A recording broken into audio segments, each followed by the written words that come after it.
आइए आज हम लोग को पढ़ना है क्लास 12th के इंग्लिश के पोएट्री सेक्शन का यह फर्स्ट पोयम है जिसका नाम है sweetest love I do not go. बहुत ही मज़ेदार, सुंदर और प्यार भरी कविता है यह।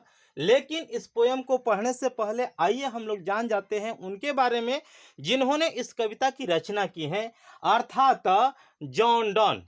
इस पोयम की रचना किए हैं जॉन डन। तो इनके बारे में थोड़ा सा जानकारी लेते हैं। तो इनका जन्म जो है 22 जनवरी 1572 को हुआ था लंदन में, और एक कैथोलिक फैमिली में इनका जो है जन्म हुआ था, कैथोलिक परिवार में।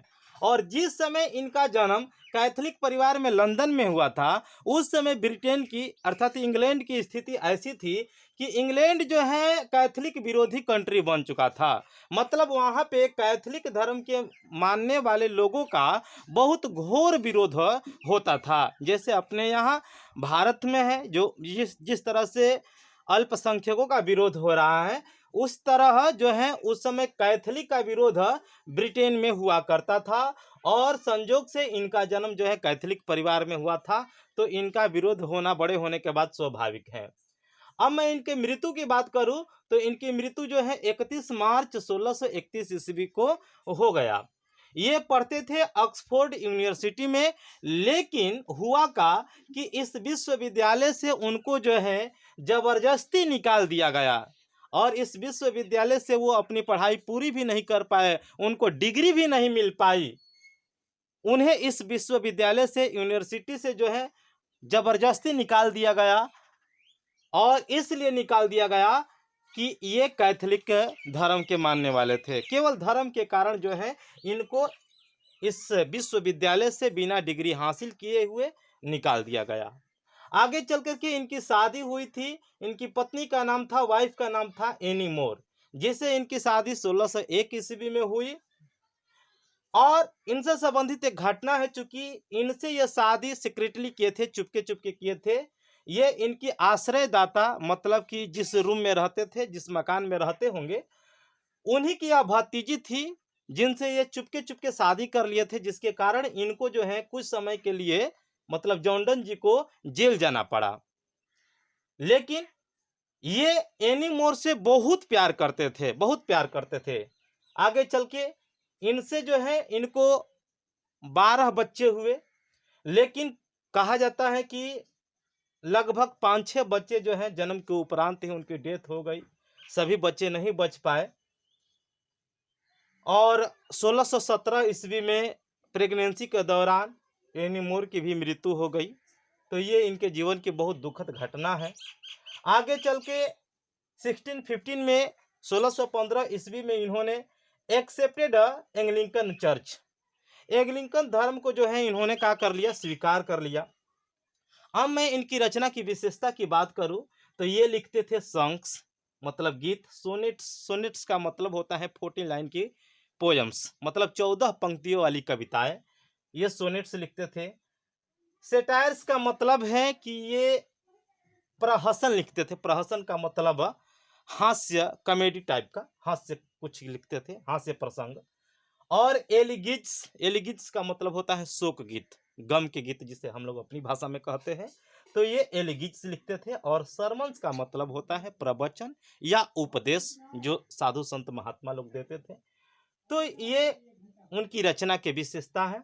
ये हल्की फुल्की जानकारी जो है अबाउट अथर, लेखक के बारे में है। आप लोग को जानकारी इसकी रखनी आवश्यक है, क्योंकि परीक्षा में आने की चांस रहती है, या नॉलेज के लिए बहुत जरूरी है। आइए अब हम लोग कविता के बारे में देखते हैं, पोयम्स के बारे में। सबसे पहले इसके शीर्षक में विचार करते हैं। शीर्षक है sweetest love I do not go.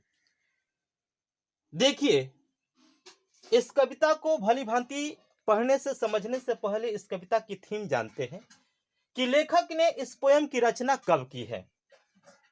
तो लेखक ने इस कविता की रचना तब की है, जैसा कि हम लोग यहाँ जानते हैं कि जॉनडन जी को अपनी पत्नी एनी मोर से बहुत प्रेम था, बहुत अधिक, सर्वाधिक प्रेम करते थे।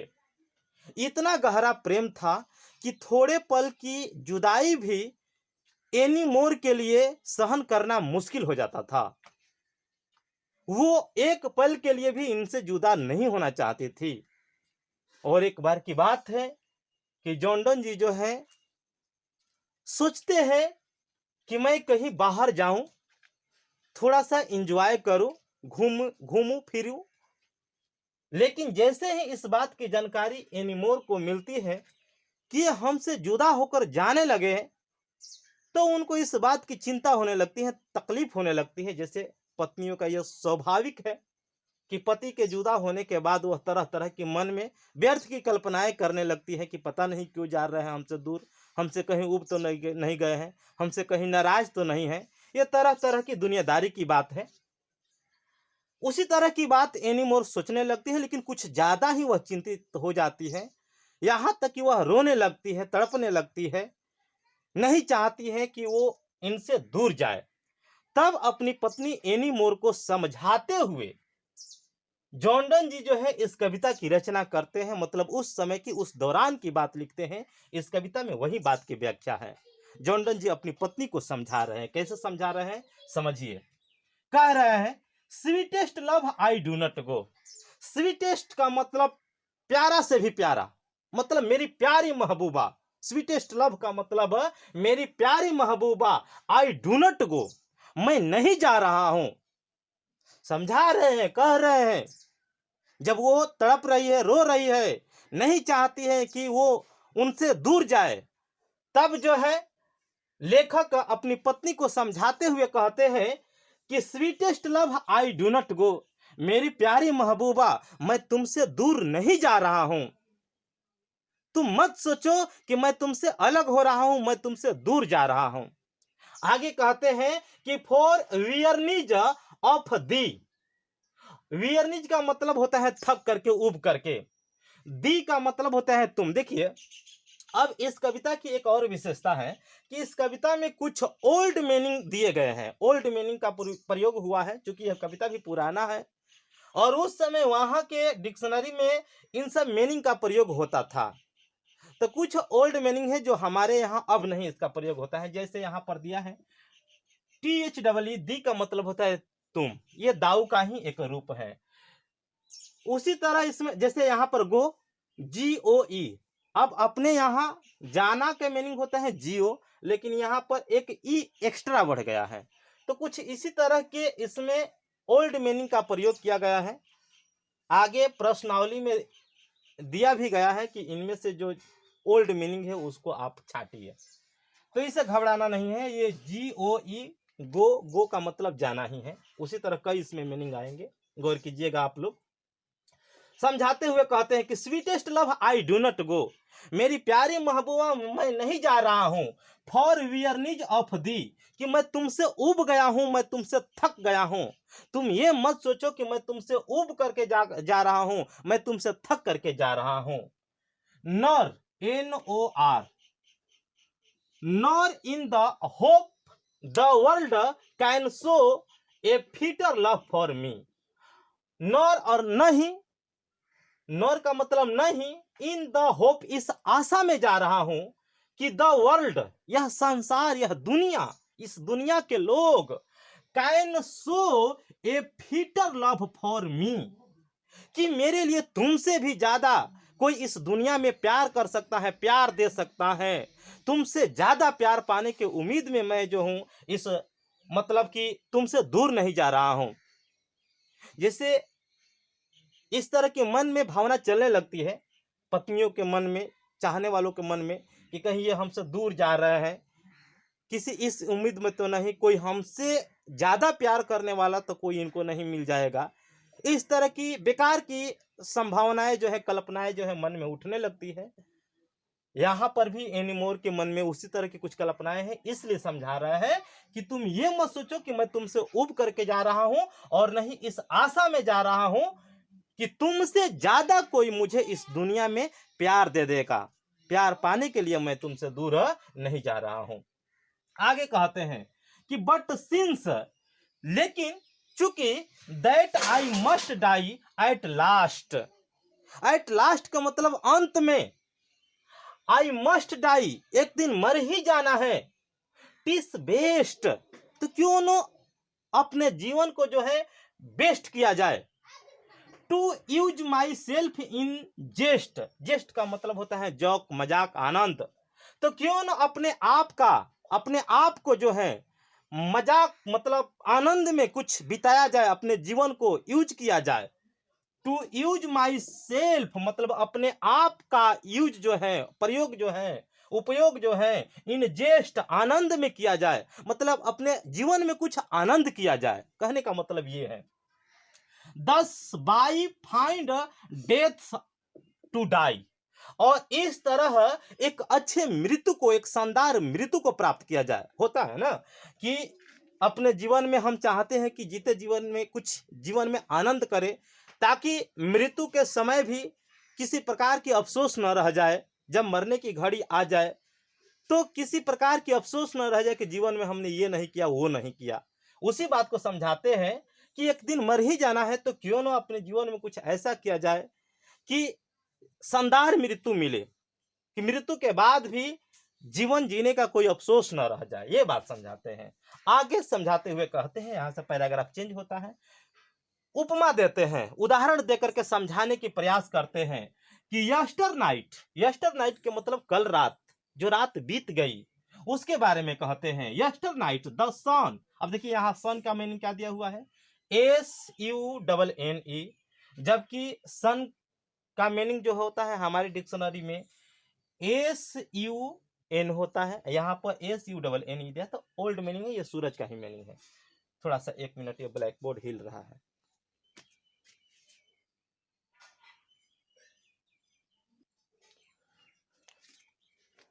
हाँ, तो yester night the sun went hence, कल रात सूरज जो है यहां से चला गया। वेंट हेंस यहां से चला गया, एंड येट मतलब अभी, इज हेयर टू डे, और आज जो है, अभी जो है यहां आ गया। टू डे मतलब आज। कहने का मतलब है, उदाहरण देकर समझाते हैं कि देखो इस सूरज को देखो, कल रात ये जो है यहां से चला गया था, लेकिन आज दिन होते ही वह जो है यहां पर आ गया। अब सूरज की उदाहरण क्यों देते हैं समझिएगा। He hath no desire nor sense, इस सूरज के पास जो है, यहां हैथ का मतलब हैज ही है। ही हैथ नो डिजायर, उसके पास कोई इच्छा नहीं है, कोई डिजायर नहीं है। नॉर सेंस, और नहीं किसी प्रकार का उसे ज्ञान है, फीलिंग है। नॉर हाफ सो सर्ट ए वे, नहीं उसके पास किसी तरह का जो है शॉर्टकट रास्ता है आने के लिए। कहने का मतलब वो समझाते हैं कि इस सूरज को देखो, जिसके पास न डिजायर है, न सेंस है, न उसके आने का कोई शॉर्टकट रास्ता है, लेकिन वह कल रात गया और यहां पर आज मौजूद है, चला आया। मैं तो इंसान हूं, मेरे अंदर डिजायर है, मेरे अंदर इच्छा है, मेरे अंदर ज्ञान है, और जल्दी में आने के लिए मनुष्य के पास शॉर्टकट रास्ता भी है। जैसे वो ट्रेन से जाएगा तो हवाई जहाज से लौट करके आ जाएगा, ये शॉर्टकट रास्ता हो गया, जल्दी आ सकता हूं जरूरत पड़ने पर। लेकिन सूरज के लिए क्या है, न उसके मन में डिजायर है, न इच्छा है, न कोई अपना है, लेकिन फिर भी वह कल गया आज आ गया। इसी तरह तुम भी मेरे ऊपर विश्वास करो, मैं तो मनुष्य हूं, मेरे दिल में इच्छाएं हैं, तमन्नाएं हैं, मेरा संसार है, मेरा परिवार है, तो मैं कैसे तुमसे दूर जा सकता हूं। आज मैं जाऊंगा, कल को लौट कर आऊंगा, यह विश्वास करो। सूरज के उदाहरण देख करके वो जो है उनको समझाना चाहते हैं। He hath no desire nor sense nor half so sort away, उनके पास किसी प्रकार का रास्ता भी नहीं है। Then fear not me, इसलिए तुम मेरे कारण जो हो इतना डरो मत, मेरे को लेकर के। नॉट फियर, तुम मत डरो, बट बिलीव, बल्कि विश्वास करो। That I shall make a speedier journey, कि मैं जो हूं उनसे भी तेज गति, स्पीडियर जर्नी, स्पीड से यात्रा करके, तेजी से चल करके तुम्हारे पास आ सकता हूं। Since I take more wings, क्योंकि मेरे पास पंख है। पंख के मतलब सचमुच चिड़ियों की तरह पंख नहीं है, लेकिन मनुष्य के पास वो पंख है जो बहुत तेजी से चल करके आ सकता है। एंड स्पिरिट देन ही, और मेरे पास स्पिरिट है, इच्छाएं हैं। तो जब सूरज आ सकता है तो मैं क्यों नहीं आ सकता हूं? इस पैराग्राफ में ये समझाने का प्रयास किए हैं। आगे देखिए, फिर पैराग्राफ चेंज होता है। अगले पैराग्राफ में जो है ये अपनी पत्नी को क्या समझा रहे हैं, सोचिए, सुनिए। O how how feeble is man's power, मनुष्य की शक्ति कितनी कमजोर है। समझाते हैं, ओह हाउ फीबल, फीबल का मतलब होता है कमजोर, फीबल इज मैंस पावर, मनुष्य की शक्ति कितनी कमजोर है, अर्थात मनुष्य कितना कमजोर होता है। That if good Fortune fall, कि यदि उसके जीवन में सब कुछ अच्छा होता है, गुड फॉर्चून खुशकिस्मती होती है, जीवन में उसके उसके जीवन में सुख ही सुख होता है, तब क्या होता है, कैनॉट ऐड अनदर आवर्स, तो उस खुशी में बेकार के लिए 1 घंटा भी कोई मतलब अन्य बात सोचने के लिए मनुष्य के पास 1 घंटा का भी समय नहीं होता है। कहने का मतलब है, जब हमारे जीवन में खुशी ही खुशी होती है ना, तो हम इधर उधर की बात 1 घंटा का, 10 मिनट का, 1 मिनट के लिए भी व्यर्थ नहीं गंवाना चाहते हैं। चाहते हैं कि हमारा जीवन केवल खुशी में ही गुजरे। जब हमारे जीवन में केवल सुख ही सुख होता है तो किसी दूसरे चीज के बारे में सोचने के लिए हमारे पास कोई फुर्सत नहीं होती है। वही कह रहे हैं कि that if good Fortune fall cannot add another hours, और ऐसा क्यों कह रहे हैं आगे समझिएगा, सुनिएगा। कैनॉट ऐड अनदर आवर्स, उसमें हमें 1 घंटा अलग से कुछ जोड़ने की हमारे पास गुंजाइश नहीं होता है। Nor a lost hours recall, जो घंटे जो समय हमने खो दिया, जो हमारे दिन गुजर गए, हम उस गुजरे हुए पल के बारे में भी याद नहीं करना चाहते हैं। जब हमारे जीवन में खुशी होता है, खुशकिस्मती होती है, जब हम बहुत सुख में होते हैं, तो हम अपने सारे गुजरे हुए बात को क्या होते हैं, भूल जाते हैं। लेकिन बट कम बैड चांस, जब हमारे जीवन में बैड चांस आता है, दुख के दिन आते हैं, तब क्या होता है, and we join to it our strength, we join, हम उसमें जोड़ देते हैं, टू इट आवर स्ट्रेंथ, अपने सारे शक्तियों को, अपने सारे मजबूती को। सुख के समय हमें पता ही नहीं चलता है कैसे हमारे दिन गुजर रहे हैं, लेकिन जैसे ही दुख के दिन आते हैं, हम अपने जैसे मानो सारी शक्तियां उस समय लगा देते हैं, झोंक देते हैं। तो इस तरह हम क्या सीखते हैं, एंड वी टीच, हम सीखते हैं, it art and be length, इससे हम जीवन जीने की एक आर्ट सीखते हैं, कला सीखते हैं। एंड लेंथ, जीवन के एक विस्तार को सीखते हैं। लेंथ मतलब लंबा, विस्तार, तो मतलब हम जीवन में एक जीवन जीने की कला और विस्तार को सीखते हैं। Itself over us to advance, ये हमारे ऊपर निर्भर करता है कि हम अपने जीवन को कैसे एडवांस बनाए। तो यहां कवि का उद्देश्य यह है कि जब हम सुख के समय में होते हैं तब तो हम कुछ भी नहीं सोचते हैं, लेकिन दुख के समय में हम अपनी सारी शक्तियां उसमें लगा देते हैं, मजबूती के साथ उस दुख की सामना करते हैं। इस तरह हम स्वयं मजबूत बनते हैं। तो इसलिए बड़े लोग कहते हैं कि जब हमारे जीवन में सुख आता है तो वह आनंद प्रदान करता है, लेकिन जब हमारे जीवन में दुख आता है तो वह हमें सीख देता है। इसलिए जीवन में सुख और दुख दोनों जरूरी है। आगे देखिए, समझाते हैं कि व्हेन दाउ साइस्ट, दाउ साइस्ट, साइस्ट का मतलब यहां पे है आहे भरना, सांस लेना, कि जब तुम, दाउ का मतलब तुम, व्हेन दाउ साइस्ट, जब तुम आहे भरती हो, दाउ साइस्ट नॉट वाइंड, तो तुम उस साइस्ट में, उस आह में हवा नहीं लेती हो।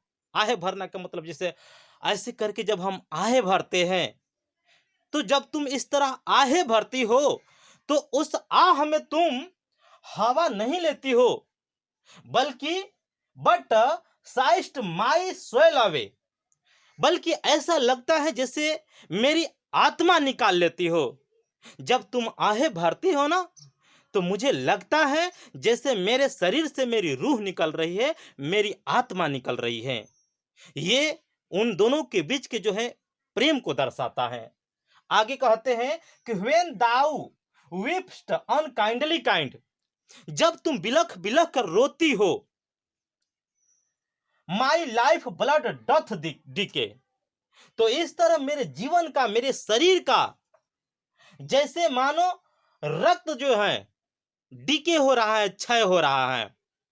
जब तुम आहें भरती हो तो मेरी आत्मा निकल जाती है, मेरी रूह निकल जाती है, और जब तुम बिलख बिलख कर रोती हो तो मुझे ऐसा लगता है मानो मेरे शरीर से रक्त का क्षय हो रहा है। इसलिए तुम मेरे को लेकर के इतना चिंतित मत रहो, ये बात समझाते हैं। आगे कहते हैं इट कैनट बी, क्या यह नहीं हो सकता, दैट की दाउ लव्स्ट मी, कि तुम मुझसे बहुत प्यार करती हो, एज दाउ सेस्ट, जैसा तुम कहती हो। क्या यह नहीं हो सकता कि तुम मुझसे उतना ही प्यार करो जितना तुम कहती हो, कि मैं तुमसे दूर भी चला जाऊं तो तेरे दिल में, तुम्हारे दिल में मेरे लिए उतना ही प्यार बना रहे? क्या ऐसा नहीं हो सकता? समझाते हैं, कहते हैं कि if in thin my life, जब मेरा जीवन तुझ में ही है, मैं तेरे दिल में ही बसता हूं, दाउ वेस्ट, तो तुम इसे वेस्ट क्यों कर रही हो, इसे तुम बर्बाद क्यों कर देना चाहती हो? Thou art the best of me, मैं तुमसे दूर भी चला जाऊं तो तुम मुझसे उतना ही प्यार करती रहो। तुम अपने आप को इस तरह की व्यर्थ की बात सोच करके बर्बाद मत करो। यदि तुम मुझसे उतना ही प्यार करती रहोगी, thou art the best of me, तो मेरे लिए तुमसे बढ़कर के इस दुनिया में कोई नहीं हो सकता है। आज भी तुम मेरे लिए और हमेशा तुझसे बढ़कर के मेरे लिए कोई बेस्ट नहीं है, कोई अच्छा नहीं है। इसलिए तुम व्यर्थ की चिंता करके अपने आप को बर्बाद मत करो, अपने जीवन को, साथ साथ मेरे जीवन को व्यर्थ मत बनाओ, ये कहना चाहते हैं। एक पैराग्राफ और है, मैं लिख करके समझा दूंगा।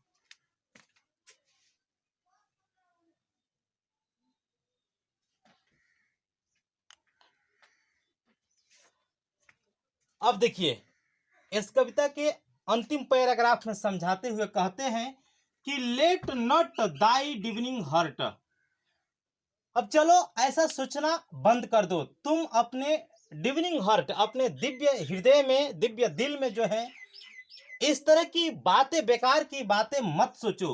फॉर थिंक मी एनी इल, मेरे को लेकर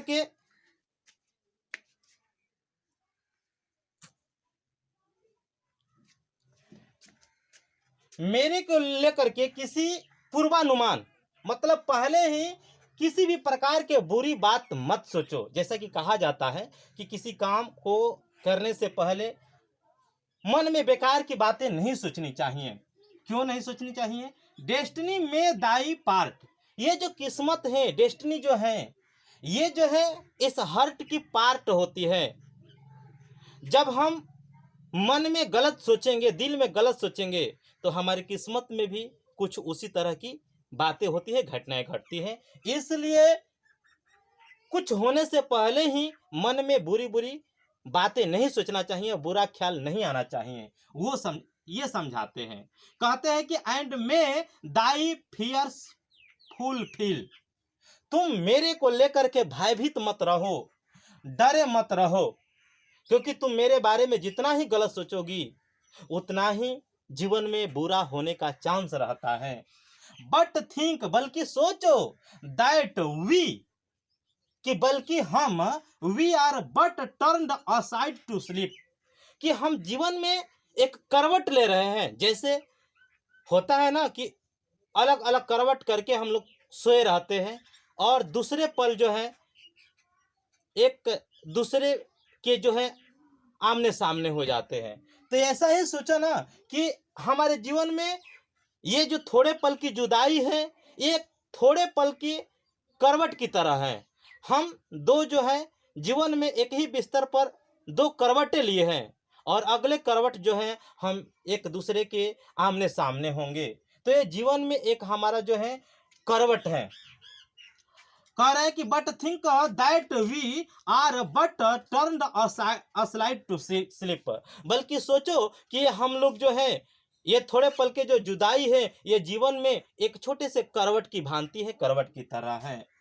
आगे सोचो कि दे हूँ वन एनदर कीप्स, जो लोग एक दूसरे के दिल में रहते हैं, a life never parted be, वो एक दूसरे से अलग कैसे हो सकते हैं। कहने का मतलब है जब दो लोग एक दूसरे से हद से ज्यादा प्रेम करते हैं, एक दूसरे के दिल में रहते हैं, तो वो जुदा होकर भी, दूर होकर भी एक दूसरे से अलग नहीं रह सकते हैं क्योंकि वे लोग एक दूसरे के दिल में रहते हैं।